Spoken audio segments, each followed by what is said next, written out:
All right, it's the last weekend of deer season, and this morning I had a successful hunt. So I'm going out to pick up my deer now, so the hard work begins. I got my handy dandy pulling mechanism here. It's gonna help me pull this thing out of here, or two. I actually got two this morning. So we're gonna see how this goes. This is always the hardest part, but I always experience quite a bit of remorse after shooting deer and quite a bit of regret. I don't like doing it. But, you know, as a 5.5-year carnivore, I eat a lot of meat. And I know when I buy meat from the grocery store or even my local butcher shop, that's multiple animals that are dying so that I can be nourished. But when I go out and I hunt my own animals, I'm taking only the animals that I want to take. And I'm very selective about the animals I take. I don't hunt just for antlers and trophies and things like that. I'm very intentional about the deer I shoot. And I take a lot of pride in being able to provide for myself, because I think that's one of the things we've gotten so disconnected from in our modern world, is where our food comes from and the reality of where our food comes from, because it's not as simple as just walking in the grocery store and buying meat. I mean, meat doesn't grow on trees. It comes from a living thing, a living being. And, you know, when I shoot these deer, I think about that. You know, I think about this deer was going about his life. He was living in the woods, having a good old time. And here comes Jacob, you know, coming along to take him, to harvest him, or him or her, so that I can be properly nourished. You know, I'm taking part in the circle of life. It's just kind of the way things are.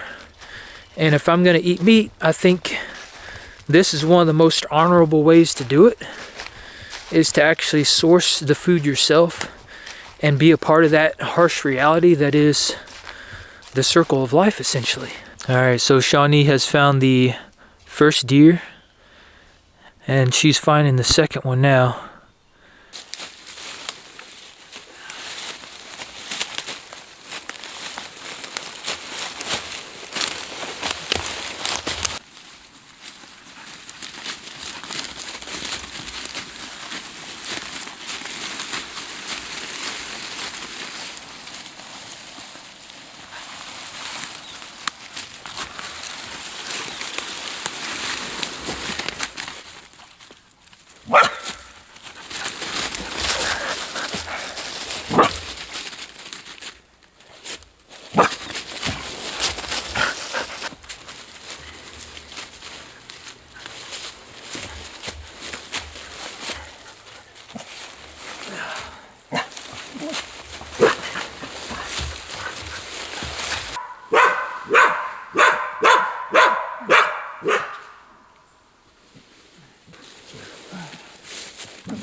All right, I'm nearing the home stretch. I've got all 8 legs done.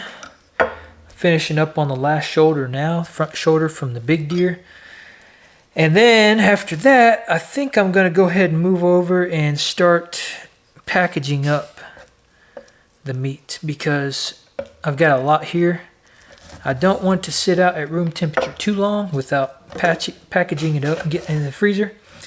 So I'll probably do that and then go ahead and get some of it in the freezer and stuff. And then the only thing I'll have left after this is going to be the back straps. I've got the rib meat out there, the tenderloin, and the organs. So it's all out in some big tubs on ice right now. That's usually where I keep it out there, keep it cold. It's pretty cold here actually. I think it's like 50 some degrees. And then at night it's been getting down in the 30s, so there's no risk of it going bad out there, especially with the ice on there and stuff. So I've had it out there actually overnight. It's been almost 24 hours now on the ice out there because, like I said, this is not an easy process and it is pretty darn time consuming. So if it was as easy as just cutting this up, you know, and making it into steaks and packaging it up, that'd be one thing. But I don't think people understand the amount of work that goes into this. It is a lot of work because you can see you got to cut all this tendon off. You got to cut it all up and then you got to package it. So it takes quite a bit of time. It takes quite a bit of time. And I guess you would ask yourself, is it worth it? Like, is it worth doing this? Or is it better to just go to the store and buy your meat? You know, and just basically focus on convenience. And my stance on that is this is always going to be worth it. This is always going to be better. The grocery store is the last place I'll shop. I like to be self-reliant. I like knowing that if something goes down, something hits the fan, I can provide for myself and I can provide for my dog. I don't have to worry about anything. And I think that is very, very important in today's day and age because we've become way too reliant on the industrial food complex. I mean, you think about it, you know, 50, 75 years ago, I read a statistic and it was saying something like 50-some% of people in America produced and grew their own food back in like 50 or 70. And today that number is 0.1% because most of our population centers are in, you know, big cities and stuff, and you can't grow your own food there. And a lot of the farms and stuff have gone out of business. We lose thousands, hundreds of thousands of farms every single year. I think it's like 140,000 farms a year that we're losing. So we've lost millions, literally millions of local family-owned farms between then and now. I think even in the tens of millions. It's a lot of farms we've lost. And it keeps going up. We keep losing more and more farms because we're sacrificing the quality of our food for convenience. And that's what it boils down to. You know, we're in this commoditized, materialistic society now where everything is basically based on materialistic stuff. And we treat food like a materialistic item instead of an asset because to me, food is one of our biggest assets above like home ownership and pretty much anything else you could think of as an asset. I think food is above that because it's fundamental to our health. We are what we eat. You know, what we put in our body is a direct reflection of our health. And I think that's very clear in the health of our nation because the stuff we're putting in our body is absolute crap. And the health of our nation is over 75% now, overweight or obese. We've got chronic disease like never before in all of recorded history, through the roof. Yet somehow that's not a priority. So to me, what I'm doing here, yes, it's a lot of work. Yes, it takes some time.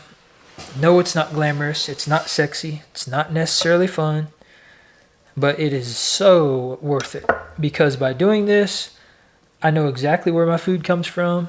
It is the highest quality food you can possibly get because it is coming directly from nature And it's also teaching me very valuable skills that are going to serve me for my entire life. Because anybody can go to the grocery store and buy food. But you can only do that if there's food there to buy.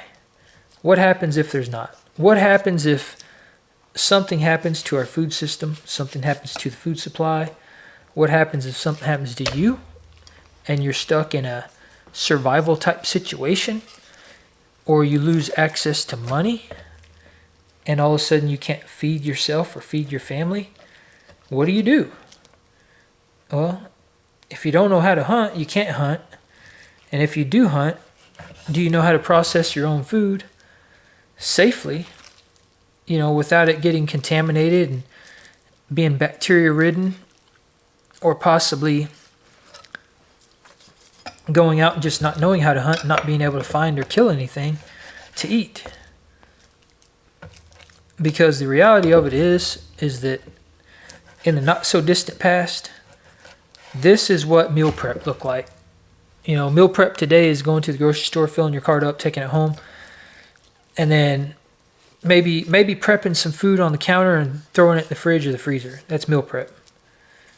Back then, this is meal prep. This is meal prep for every single meal. And maybe not to this scale, maybe we weren't killing, a couple large animals every single day, but a few times a week probably, and we were definitely killing small animals every single day. So this is the reality. This is what food actually should look like. And the fact that this grosses some people out really just highlights the fact of how far we've fallen from what is natural to us. Because this should not gross you out. Back in the day, this was a very celebrated thing. This is what everybody did. To go out and hunt, to get an animal, it was one of the most celebrated activities and honorable activity. For Native Americans, hunting was a part of becoming a man. Like, when you learned how to hunt, you were basically a man. It was a very, very revered activity. It was something that they were very proud of, and they were very good at. And, that's true for a lot of civilizations now. Native Americans aren't the only ones. There's a lot of civilizations out there now that are still living today that this is their reality. This is how they live. Day in, day out. And just imagine if this grossed them out. Like, this is their life. This is what they do. If it grossed them out, I guess they wouldn't be around, right? They would cease to exist at that point. Even if I had an unlimited supply of money and I could just buy all my meat, and then I could buy the highest quality meat that you could possibly buy. If I wanted to buy Wagyu, I could stock my freezer full of Wagyu, or, all grass-fed beef, and that's what I ate day in, day out for every single meal.